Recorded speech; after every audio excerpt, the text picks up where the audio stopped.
Atari 50th celebration. If you want the truth, here it is. What's this doing here? That's better. We have a lot to talk about.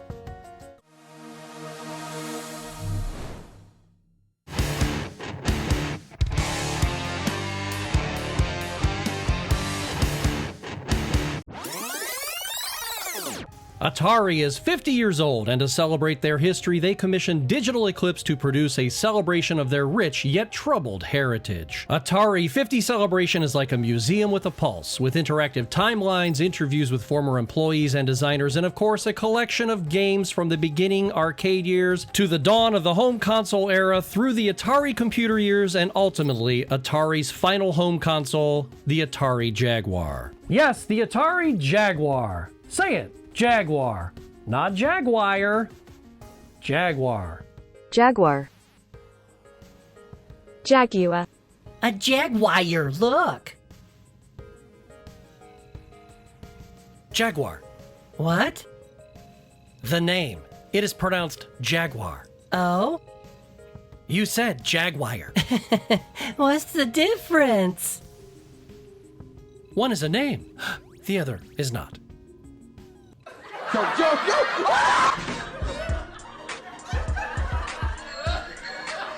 The Jaguar was the last home console for many years until the reborn Atari VCS came along in 2021. And the 50th anniversary celebration is an elegantly presented collection of cherry-picked, curated selections from Atari's 50-year history. Do you want to just jump right into the games? Well, you can go right to the games library if you like, or you can dig deep into the interactive history of the company, replete with a look at commercials, print ads, packaging, interviews with the people that made the early moves at Atari to help it become a legendary video game company. However, this museum isn't without its missing works and repeated ad nauseum relics that could have been left in the museum's vaults. For example, Miner 2049er is not an Atari IP and not published by them, but by Tiger Vision. So it puzzles me why they would include that game and not others either made by Atari or other licensed titles like Berserk, arguably one of the best licensed arcade titles created by Atari for the 2600 and the 5200. Or Pac-Man, which was not a good Atari 2600 game for sure, but was the highest selling 2600 game ever. We see the AtGames flashback collections just chock full of some of the best games that they licensed, and some are emulated poorly. But with Digital Eclipse's loving care, we get a much better emulated experience rather than a ham-fisted holiday cash grab. Sorry, AtGames. Digital Eclipse has offered us 100 titles plus 5 you may unlock, with clues how to do so. They presented us with some games that never saw the light of day due to cancellation, like Real Sports Basketball and the interesting arcade title Maze Invaders. And then there are the reimagined titles, which are not all created equally. I really wanted to like this game, and I understand what they were trying to do with haunted houses, but the beginning of the game is a clunky, hellish tutorial nightmare. The graphic style they chose was a cross between the original Doom and first-year computer graphics students' final exams. If they really wanted to knock my socks off, first, give us a damn map so I know where the hell I'm going.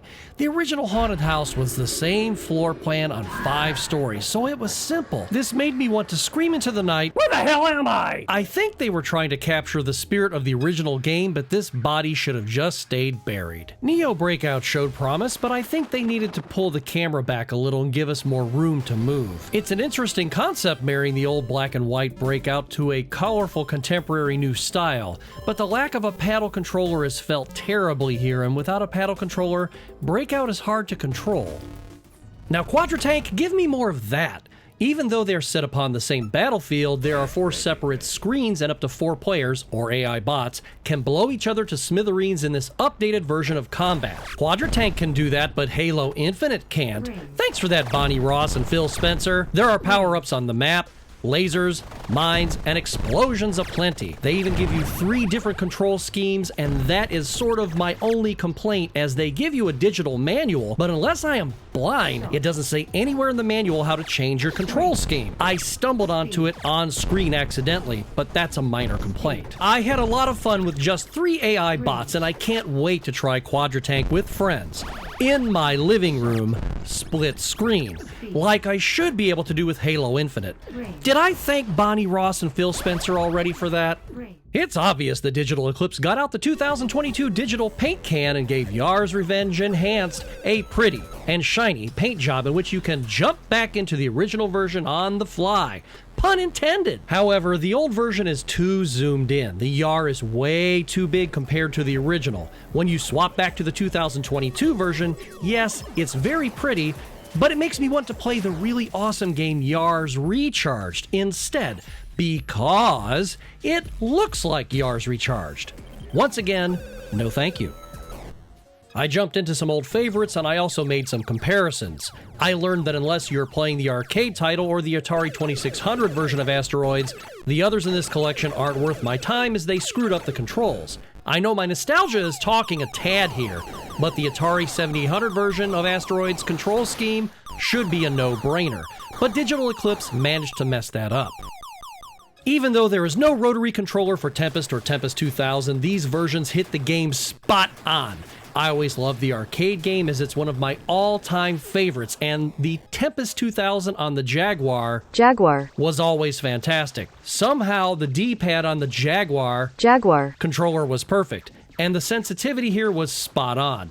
Yes, it was a tad more difficult without the rotary controller, but I think I did better on Tempest 2000 than I ever did my whole life. This is my original Touch Me handheld game that my parents gave me for Christmas when I was just a kid, Dr. Scott. It needs the 9-volt battery pad resoldered and I can't play it anymore until that's done. But I can play Touch Me on the Atari 50th Anniversary Collection. Yes, those crazy bastards at Digital Eclipse went over the top and included this LED hand game in the collection. Now it can be Christmas Day 1979 at Dr. Scott's house anytime I want. Of course, it is a Simon clone. That doesn't matter. The fun's still there. Atari Touch Me from Digital Eclipse, thank you. Let's have some more of that. No rollerball for Crystal Castles? Not that much of a problem.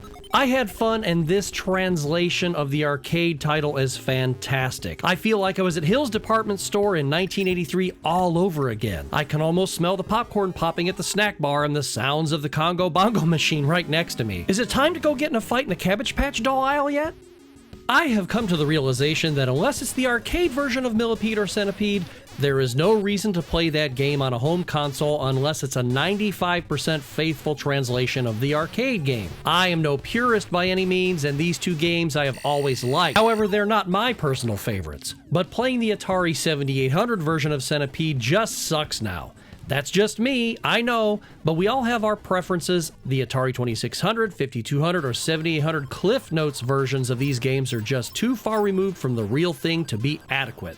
It's a shame there aren't more Jaguar and Lynx games in this collection. The few that are here are nice for a representation of Atari's history, but I wanted more, and I know you would too. Ruiner Pinball was a beautiful game back in the day, and it's just as pretty here. I wish Digital Eclipse would have thought to make the right and left shoulder buttons the default controls for the bumpers though. Once again, they went, whoops! Is the Atari 50th Anniversary Celebration perfect? Nope.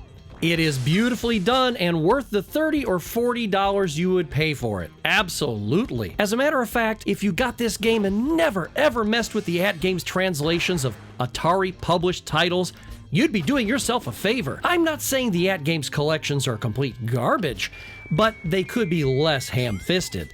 Digital Eclipse hit it out of the proverbial park here, and I hope to God they bring us a bigger collection from Atari really soon. Jaguar. Thank you for subscribing to Game Closet. It's absolutely free and you can help us get to our next goal of 1,000 subscribers. Hit the like button so YouTube will share our videos to more and more cool people just like you. We will see you very soon.